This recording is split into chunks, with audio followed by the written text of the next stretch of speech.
Okay, so they just nerfed every single dungeon in Mythic Plus Season 3. Some of these are absolutely amazing changes. I want to read through the patch notes, but I also want to talk about why for pugs, some of these changes are just absolutely unbelievable. There are also some that are really not great. I've just been on the PTR today testing all these changes, and the very first thing I want to talk about is how Floodgate is so much better specifically because of two changes. They only have, I don't know why they didn't change this in the actual season, by the way, because there are two changes they made to Floodgate, and they're not even the big ones. You look at this notes and you start reading, oh, nice, the tank buster here, nerf, blah, blah. No, no, no, no, no, no, no.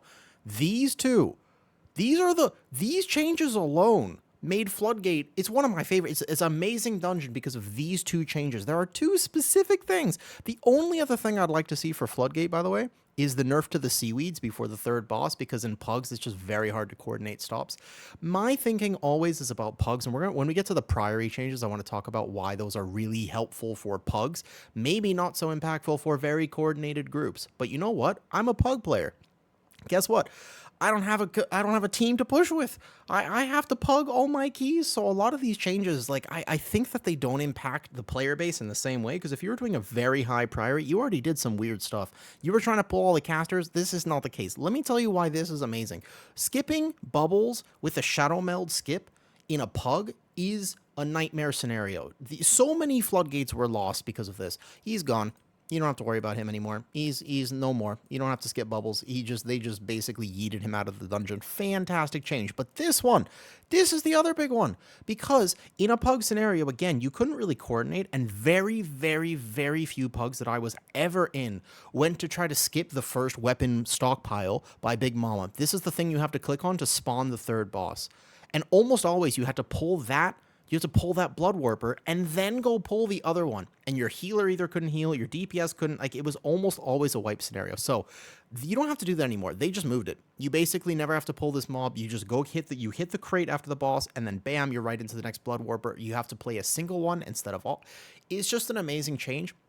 To the degree, it makes the dungeon feel so much better that, like I said, I almost don't even know why they didn't do this before. All these other changes, great. You know, this one, you have actually, melee will have time to dodge this, blah, blah, blah, blah, blah. But it's not about this. These two right here are actually why Floodgate. I just tested on the PTR, and I was like, this feels like a different dungeon. It's the same dungeon, but it honestly because of these two things, feels dramatically different. Amazing changes. Very, very good. Now let's get to Priory. Okay, so when it comes to Priory, you didn't actually really pull knights in a higher Priory route, but you did in pugs. You absolutely pulled knights in pugs. In fact, you pulled almost every knight in a pug. So great change. Honestly, they could do more with this. I think they could nerf. The other problem with this is that, oh man, I was pugging a 17 Priory last night. I was tanking it offline. I was just offline gaming on my prop pally, and I was like, already, I'm prop pally. I'm like, but I can do this. I can do this. Anyways, I was pugging this key. And we just died. I pulled one knight, a single knight. It was the pat that I don't like to skip in a pug because I feel like somebody's going to pull it. So I pulled it, and I just watched people die. It was a resilient key. We did it 3 times, and all 3 attempts, we had somebody who didn't press a defensive on the disrupting shout. So it's the bleed damage. Yeah, that's a big problem with Priory. But the actual AoE, he only does 1 or 2 of them. He's only going to get 1 off with good DPS and cooldowns, but basically 2. You only have to press defensives like once or twice, and he just didn't press it in a 17. So guess what? We didn't end up completing that Priory. I would have loved to see, I think, a change to the actual AoE that the knight does. I think that would have been better. You probably still don't play them in higher keys. This is a great change, but it's something. It's something. The fact that the bleed is at least easier to heal. If you've never healed Priory before, trust me, this bleed hits way harder than you think it hits. It's actually very hard to heal this with any other damage happening. Okay, this one here, great change. There were some tanks that didn't mind this. My bear, never noticed him, never died to it. Bear is bear, but my pally noticed this. So great change. Also can now be blocked. That's a big up for Pally. Pally and Warrior. This is specifically for Pally and Warrior. But great, because guess who struggled in Priory was Paladin and Warrior. So honestly, great change. But the main thing that I want to talk about for Priory, they need to make the dungeon more pug friendly. Because I was watching Yoda's video. I was like, I wonder what Yoda has to say about this. And he was like, look, you always pull as many casters as possible in Priory because the count to the health percentage of the footmen. And I'm like, okay, yes, for very high keys. But you know what you want to do in a Pug Priory? You want to pull as little casters as possible. You want to pull every single footman because you as a tank can make the biggest difference in a Priory. Granted, I have not timed Priory on 20. I didn't push that hard this season. I only did it on 18. But in my 18, my thought process was, all right, we're not in comms. I can't call kicks. I definitely want to pull as few casters as possible. So the courtyard area, the way that I route Priory, I think is so much more friendly for pugs, which is just, look, I want to minimize the chance that we're going to wipe. So I don't want to pull any light spawns. I don't want to pull any casters. And the changes here make that slightly more friendly. This is just a good tank change. This is if you want to play the knights. But I still would have loved to see some maybe change to the casters, just something, maybe one less, maybe a pot shot, like pot shots can't target the same target twice. That would be a gigantic change because the archers, a lot of times when people die, they don't realize why they died. The pot shot, you can get 2 of them on you, and oftentimes in most of the pulls, you have 2 archers in there. So the sharpshooters, the fact that they can target the same person and they don't split ever, any overlapping, even if it's just on a high enough key, if you don't press a defensive or your healer doesn't external you or watch you, you can just die to that. So I think I would have liked to have seen a change to the pot shots and maybe some of the casters, maybe just like even nerfing some of the damage of the cast. I'm not sure exactly what they do because it's part of the dungeon, but my thought process with dungeon changes whenever I read them is, cool, how is this going to affect me when I pug on all my different characters? When I tank this dungeon, how is it going to affect my mentality of how I tank it? When I heal this dungeon, how is it going to affect my mentality of how I heal this dungeon? So, you know, I don't DPS that often, but I tank and heal all the time, and I play several different specs on each of those roles. So this one's huge. I don't even know why this was not in there before. You could get double purified, which was a thing. If you ever pulled 2 light spawns, which normally you didn't, except for the one pull before the mini boss to the left. Are you going to go right? I wonder if this change and this change here, like the changes to Priory here, I wonder if there will be some tanks, like a warrior or a pally or something, that just say, hey, look, I really don't want to deal with the magic buster on the first boss. And actually, because of this, we can totally go right. I wonder if you'll see, again, not for the plus 20s. We're talking for the average key. For the average key, will people decide to go different routes? Will sometimes you want to go left and sometimes you want to go right, depending on your composition? Very possibly. Maybe you say, hey, look, we're going to go left if we're playing a VDH and a Boomy and a Mage or whatever. And maybe we're going to go right if we're playing a physical comp. I don't know. I genuinely don't know, but I'm very curious because when I was testing it on PTR, it's still better to go left, but that doesn't mean you have to because Priory timer is actually pretty chill. Like, Priory has a lot. It's not like a super tight timer, so I think that there's some flexibility here, and at least they're trying. This is a good change. If you obviously want to go right, they had to have reduced this overlap, so fair enough. My only problem is they didn't actually change the cast on this first boss, and I'm telling you something right now. If you go right, there's going to be a problem. Did you know the first boss in Priory has a cast that you absolutely can't let go off? I believe it's called Battle Cry. It's War Cry or Battle Cry. You just don't ever think about it. Do you know why you don't think about it? You want to know why you don't think about it? Because you just kick it. Because it's the only thing on the boss you have to kick. So somebody will kick it. But if you have the other mini boss, which also is now kicking and throwing more fireballs because the Cinder Blast thing is weird. Trust me, at some point in the season, you can refer to this video. Come back here. Try it. At some point in the season, you're going to die because the main boss will actually get his cast off. And that'll happen. Okay, moving on from Priory. So basically, maybe actually here. Now, we get on to Dawnbreaker. Dawnbreaker actually has way more changes than this because we're going to go over here. I wanted to go over in the Aracara because Aracara is, they made such bad changes to it. I don't know why they did it. Aracara actually got buffed. Why'd they do it? Why'd they do it? Aracara is like, I did it on PTR and I was like, wait, what? Why did they do this? It was out. But anyways, Dawnbreaker is interesting. So Dawnbreaker is free. They did so many things to Dawnbreaker. These, by the way, are not all the notes. These are the notes right here. But I want to talk about Aracara in a second, okay? These are the notes. And if you go down the Priory here, so you have all this stuff, right? This was not enough to reduce the thing I was talking about. Anyways, here we go, okay? There we go. Up. Dawnbreaker. We have to actually go find Dawnbreaker. There's a lot of things here in Dawnbreaker. First boss is fine. That's all fine. Yeah. This is so much changes to Dawnbreaker, and they nerfed it to an extent, which is like, it's gonna be probably the easiest dungeon. Like, it's actually good. I don't mind it because they voted Dawnbreaker back, but I don't think people realize how hard Dawnbreaker was. Trust me. You know how it was voted back in the season? Why? Why did they vote this back? It's a DPS take. The only people who wanted this dungeon back were DPS players. Okay? Because tanking and healing this dungeon was an absolute misery. Healing it was terrible on all the mini bosses and the second boss. Tanking it was terrible on, well, pretty much everything. The ships were terrible because the bleed was RNG, this bleed right here, okay? The initial damage going down, fine. Why did they increase the periodic damage of the bleed? This already hurt a lot. The fact that the cast time went up a little bit is good. It gives you slightly more time to react to it, and I guess that means there will be 1 or 2 less in the pack.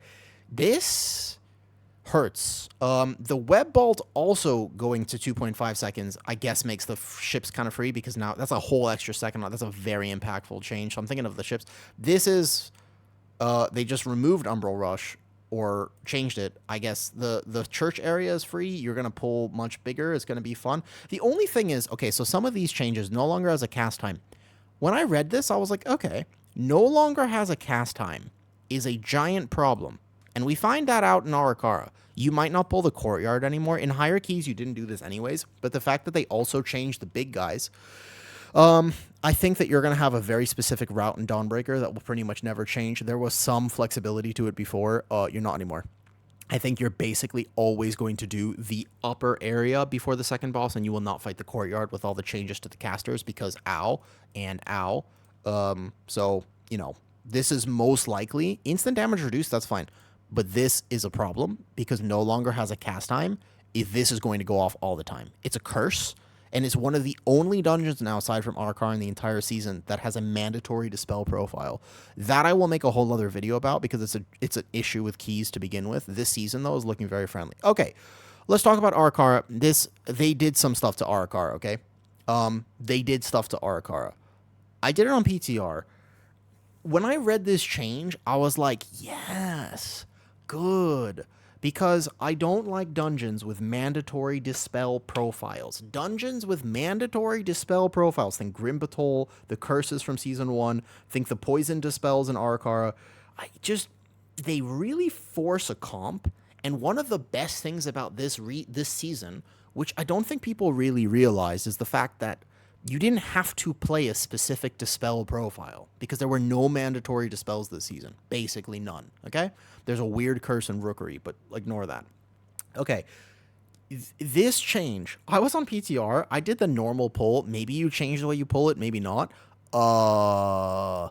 When I read that, I was like, oh, that's good. So maybe you can just heal through the poisons now. That's why I read this. I read this change and I was like, oh, you could probably just out heal it. Maybe you don't need a poison dispel anymore. Wrong.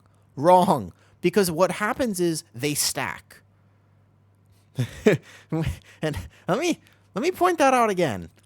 They stack. Which means that we had people in our group, I was dispelling on cooldown. I was playing my bear. You can get 4 stacks of the poison now. You can just casually get 3 or 4 stacks. If you pull too many crawlers, you can actually get like 4 or 5 stacks of the poison, which is ridiculous, which actually means that poison dispel became more mandatory, not less mandatory. I was very excited. I was like, oh, this is interesting for tank balance as well, because maybe warrior sees more play. Maybe the tanks that don't have a poison dispel, they are going to have a better time in Aracara because they also removed the grasping slash, which was a big problem for tanks at the end. Nope. You mandatory poison dispels, like 2 or 3. This was insane. It was stacking 3, 4 times, 5 times is wild. Yeah, the damage was reduced, but the fact that it can stack 3, 4 times is ridiculous. Maybe they changed that a little bit. They capped the stacks or something, and it's playable. Okay, these guys. It's not on the notes, but this is terrible now. These guys do a random AoE that's like very impactful. The problem with AoE damage, even if it's the same exact damage as the slam before, whenever you pull one of those big guys, you're also pulling it with casters. And in pugs, you don't get kicks. Cannot stress this enough. In coordinated groups, you will get interrupts. But in pugs, the kicks will go through. How do you heal pugs? You expect the cast to go through. And your job as a healer is basically pre-external your DPS, watch if they press a defensive, or use a trinket or something. This is a very, very strong offender. The second area of Aracara actually got significantly harder, even though they attempted to nerf the dungeon. It's actually much harder. The big guys are a problem because that AoE lasts for something like 6 seconds, which means if a cast goes off on top of the AoE, you're in danger versus the previous thing, which was just a single slam, which you could heal up before the cast went off. So much harder for pugs. Even in higher keys, those guys they just hurt real bad now. I don't know why they just didn't. This changes here. I don't know if it's maybe there's an issue with PTR. Maybe they put the wrong thing in. I'm not sure, but they don't do the slam anymore. They do this AOE called Ravenous Frenzy, and it just hurts real bad. It's not out healable. It's just if anything else happens during that, somebody's gonna die. So you have to pull 2 of them when you go to the right. You have to pull 1 at the start. If you go right, you have to pull 3. And if you go left, I'm not sure exactly. Depends on comp probably, which we're going to go. But this was definitely like some potential issues there. They don't have to make dungeons harder. There's a lot of interesting things about the season, but they don't have to make dungeons. They've tried to make it easier, and like most of the things are so good. Aracara is tough though, because also this is fine, by the way. It hurts. Your healer does good, et cetera, et cetera, et cetera. This is fine. This second boss, it says infestation damage decreased by 33%. In the keys that I did, didn't feel like that. It felt like they increased it by 33%. Could be that my healer was slacking. I haven't healed it yet. I was only tanking it on PTR today. It could be my healer was slacking, but we wiped to this boss several times. Like I said, could be maybe my healer was slacking, but felt like they increased this. This was also an offender for healing. Again, it's anytime you have a massive single target dot on an encounter, it's a pug thing. It's not a high coordinated group. I cannot stress this enough. In a pug scenario, you can't just say, hey, use a defensive. So anytime like Dawnbreaker or like Aracara on this boss, it's almost unhealable damage if people don't press a defensive on this thing. It's just tough, and I kind of wish they would nerf some of those things, because I know in higher keys you just go, oh, defensive, or I external, or whatever, right? You coordinate, which is fun, but in most environments, you're not coordinating that, so your healer either works overtime or somebody dies. It felt like, as long as this actually says decreased, I swear, it's like weird. We wiped to this so many times, and we were playing with a Disc Priest. I just think maybe I think my healer might have been slacking. It looked fairly reasonable, but definitely hurts. Otherwise, it's fine. This is the biggest win. This boss here, so much better, right? This is all good here. Everything here is good. Amazing change to the last boss. It actually makes it much more friendly. Great, right? You have you're going to be playing a poison dispel, at least 2. So you probably dispel 1 or 2 people. Boom, heal the other one. Great. Great change. Maybe even you have 3 poison dispels. Fantastic. Very nice change to the last boss. Only other thing I want to mention about Aracara, new visuals for dungeons are great. Yay. New swirlies look amazing. You'll go play Aracara, you'll be on the first boss, you'll be like, wow, that looks so clear, because they have the new swirly animation. And you'll on the second boss, you'll be like, wow, I can see the impale spikes. Fantastic. Absolutely go to change the fact that they did that. Okay, a few more things to talk about. The main thing this season is it's a friendlier season. I think they need to revisit some of the changes to Aracara. I was very excited when I read all of this, but it actually felt weirdly harder instead of easier on a lot of the pulls, so I think they need to revisit some of the Aracara changes. But overall, great changes that they've made so far to all of these dungeons, yeah? Specifically Floodgate. Floodgate feels so much better, unbelievably better. So I'm looking forward to see what they do for the rest. I'm very excited to keep testing them. I do want to play my healers a little bit before I say, oh, this season is going to be like super giga. But what I can tell you right now is almost all these changes are directed for tanks. Tanking is going to be much friendlier. I was doing keys and I was like, my healer, I was like, you don't have to heal me at all. Like, tanking feels way better, and that's a great change. A lot of these things are just directed for the tank, and that's good. Because Dawnbreaker in particular is a very hard-hitting tank dungeon, and I think that it's okay to make the game more friendly for tanks. Anyways, this video went on a little bit, but I hope you enjoyed my thoughts about the dungeon changes. I will be testing a lot more stuff when I get back to stream and continuing to make videos because I'm very excited about PTR. I'm super excited about Season 3. I know I want to play almost all my tanks, almost all my healers. I'm very excited. I'm just, ooh, so exciting. Anyways, bye.